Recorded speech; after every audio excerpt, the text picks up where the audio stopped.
Make another vid. If you like my content, please consider hitting the like button. Also, please consider subscribing, as it is very much appreciated. Okay, let's do chaga for James of Harshman Hills. I just did a demo and I failed miserably at it. I don't use it that often. You can see I've got one bit going here. Doing the drop spark method, processing it. Chaga is really frustrating for me. I don't get the chance to play with it that much. It doesn't grow here in Australia. I've got a little bit of it here. That was through the generosity of a bloke over in England, sent me a bit. I also got some off Beaver Bushcraft, but our customs spat the dummy as it was coming in and charged me $75 to have it irradiated, or they were going to destroy it. So I don't get to play around with it that much. I'm not very good at it, to tell you the truth, and I find it very frustrating because it's...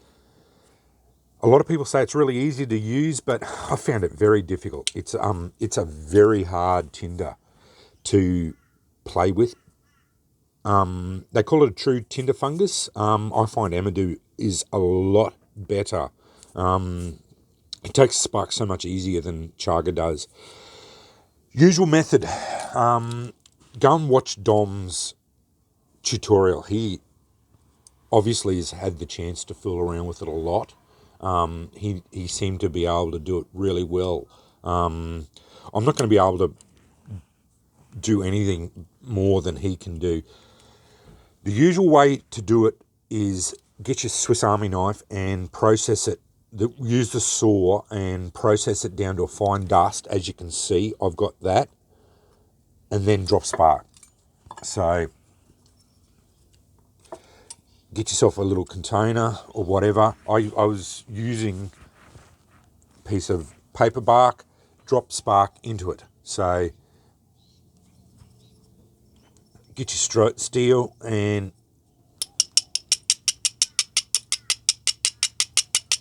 drop spark into it, keeping your steel away from the sparks, from your tinder, because if you keep it up, you won't knock your tin around, because that's the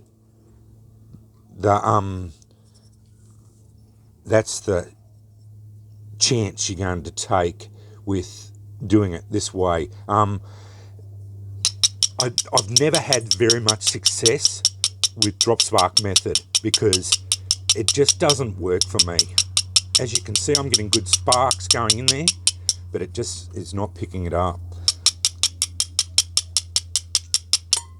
And you hit the I've got one going. There you go. There you are. So I did. That's a success.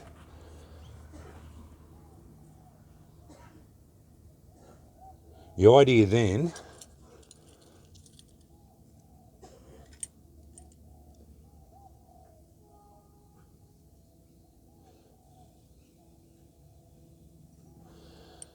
this is really good once you get it.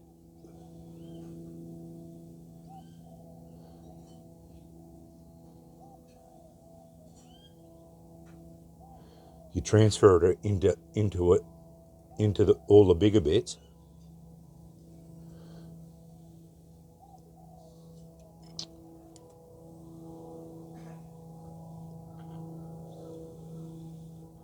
I love the smell of this stuff burning.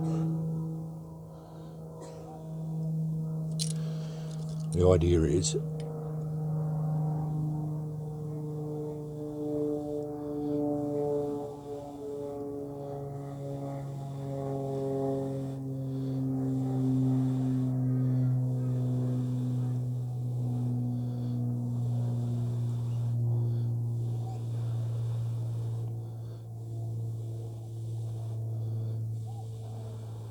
okay.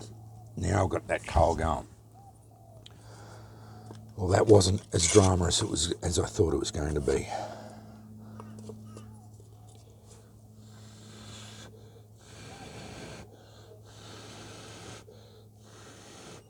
Now that coal's going, that won't go out either. That'll just turn into a big coal.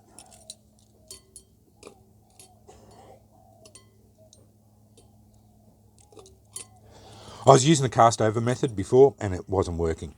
That I was getting frustrated because it's not like punk wood where it will take a spark very easily. The idea with this stuff is to get it as... that one did go out. That's very surprising to me. I didn't get it going big enough. I've got this one going, but...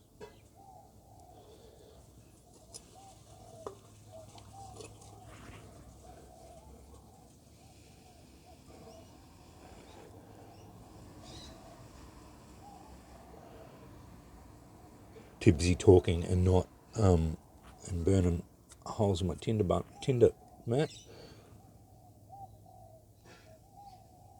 Too busy talking about my demonstration and not actually demonstrating it.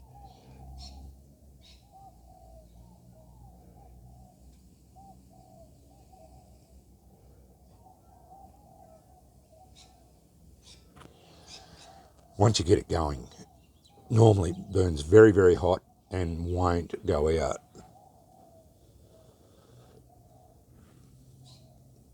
There we go now.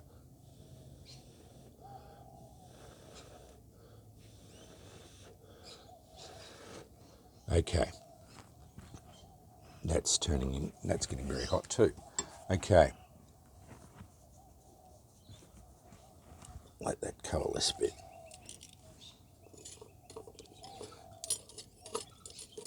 So obviously, don't use the cast over method for this. You just have to suck it up and use cast down method, because drop spark method, because it just won't work. I tried before and this video would have been 20 minutes long and it wouldn't have worked. It just was not working for me. So yeah, that was the one time where it wouldn't work for me. So yeah, you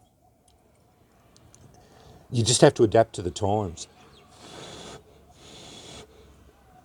As with anything, like this is just, it's all experimentation, and you just have to work with what you've got and find out what's going to work for you. Can't do this without blowing it into flame, otherwise it's not a good demonstration. I hope that's in frame for you, James.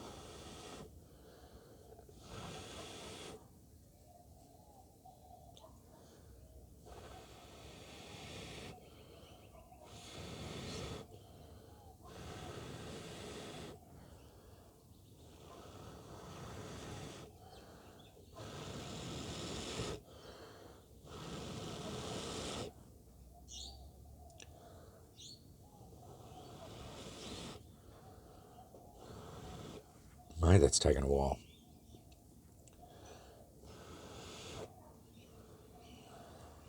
Okay.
Had to work for that one too.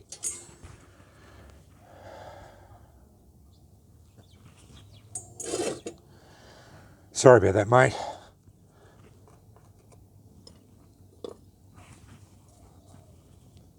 As I said, I don't work with this stuff often, and it made me work for it. As you saw, I did get it to work. You just have to work for it. And now I'm lightheaded because I've blown that much. I've got that much oxygen going to my head. I've got oxygen high. And I've lost my train of thought. Sorry about that. So, and that is smoking, which I really didn't want. Yeah, don't use the drops. Use the drop spark method. Don't use the cast over method. So I was casting over the top like that. I was getting plenty of sparks going in there, but they just weren't catching. So don't do that. The chances of getting a single spark to catch was not very successful. Just do that. That method seemed to work well. I got it catch a couple of times. So yeah, that was a lot better. I'll cut off now because this is going to be a way too long a video otherwise. So hopefully that's better. I was going to show you the same method that Dom showed, but this will be too long a video otherwise. This will go on for ages otherwise. So yeah. Anyway, I hope that was helpful, mate. Because I did show a different method to what Dom did, and this is the usual method that most people use. This is probably the most successful way of doing it. Flint and steel's hard for chaga. I will admit, unless you're playing with it a lot and have a lot of it, and experiment with it a lot, and get comfortable with it, I would just use the drop spark method and that, or just use it as a coal extender. Get some char cloth on and then ember transfer. That's the best way of using chaga, and then use it as a coal extender. That's what I would suggest using it for. The flint and steel method for it is very hard. It tends to be quite a difficult tinder to do without with it. Like I won't try and save all that. I'll dump it out. Because it doesn't pick a spark up as very easy. The best way is process it down as much as the smaller those little bits are. I found the finer they are, the better they'll pick a spark up, and then transfer it across. As you saw, it does coalesce very quickly and very easily, and that'll just turn into a very big coal, and it burns very hot. That's one thing with chaga. I found it's probably the hottest burning ember you'll get out of all of it. It's a wonderful mushroom, and it smells really nice. It's got a really nice aroma, and if you want to use it for tea, that's one last thing I will say. Don't throw the chaga away after you use it for tea. Dry it out and then use it as a mushroom. As a fire thing. I've never done it because I've never had enough to do it with it. That's all the chaga I've ever had, and I think that was off one mushroom. So, and as I said, it doesn't grow here in Australia. But anyway, I'll sign off now because this is going to be way too long. Thanks for watching.